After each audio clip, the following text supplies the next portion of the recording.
A huge part of Symphony color correction, I believe, is the speed at which you can color a show. So if you have something like a nonfiction show, a reality show, and it's got 100, 1,000 cuts, and you have to color it in a day and a half, 2 days if you're lucky, if they give it to you, you need to move quickly. This clip relations tab is really nice to work with.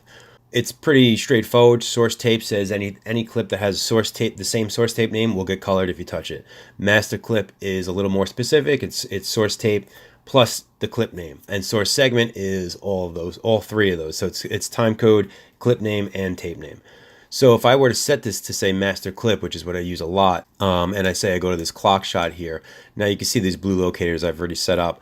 These are all the same master clip. Different time codes, different parts of the shot, but the same master clip. So if I were to color this, which I just have a preset right here I'm going to use, I'm just going to double click on this. As you can see, when I do that, these shots are already color corrected now, which is really nice, because if you're doing something like, say, a cold open in a show, and you know these shots are going to be used later on in the episode, you color the cold open, and now you know when you get to those shots 20, 30, 40 minutes later, they're going to be color corrected already. It's really quick for interview shots. If you have a person, two people person interview, and it's going back and forth, you color correct it once, it's going to get all those, which is really nice. Now, of course, you don't want this at all the time, because let's say this third shot is a little too bright because we pushed in so much. So you want to separate it. So now I can go to my master clip. I'm going to change this one shot, the source clip, source segment, and I'm just going to, bring it down a little bit here, and maybe even take some of the green out, because it's something got green. So I'm going to do that. Now, I did not touch these other clips. As you can see, this clip is source segment. These two clips are still master clip. So these two clips are still related to each other, but this third one is not, which is nice. So when you're doing your second pass of color correction, you might want to turn this on so that you're not touching every single clip every time you touch one of them. You can also flatten your whole sequence out at the same time. So if you have a lot of master clips because you did your whole show, you go to flatten correction, and it tells you how many clips you have master clipped. You hit OK, and now you can see that these clips are also source segment. So basically every clip is on its own now. So as you manipulate one, it's not going to manipulate every single one of them that's related to each other. Secondary color correction. Perfect example is in this shot. Charlotte asked me to really bring out the red in the clock here.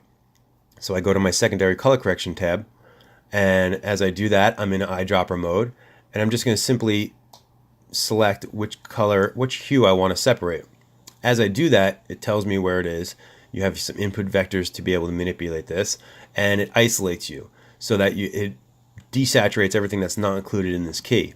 So I want to turn that off, and I'm basically just going to oversaturate this clock now. So I can saturate it up if I want. I can do other things to it. I can also change the color of it. So let's just say we want to use this teal blue, because that's certainly not what Charlotte wanted, but it's great for this example.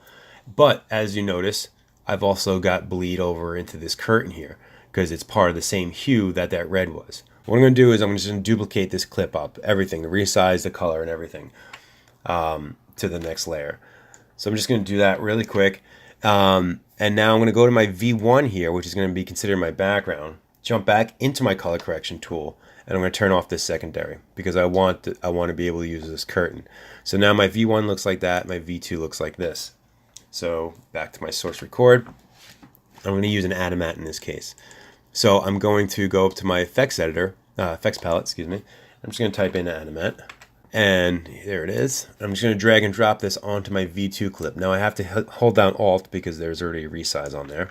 And now I'm going to go into my effect editor, and I have my Animat here. So I'm just going to basically draw a garbage mask around this clock. Doesn't have to be perfect right off the bat. And once I do that, there you go. Now we have, I'm going to tweak this just a little bit.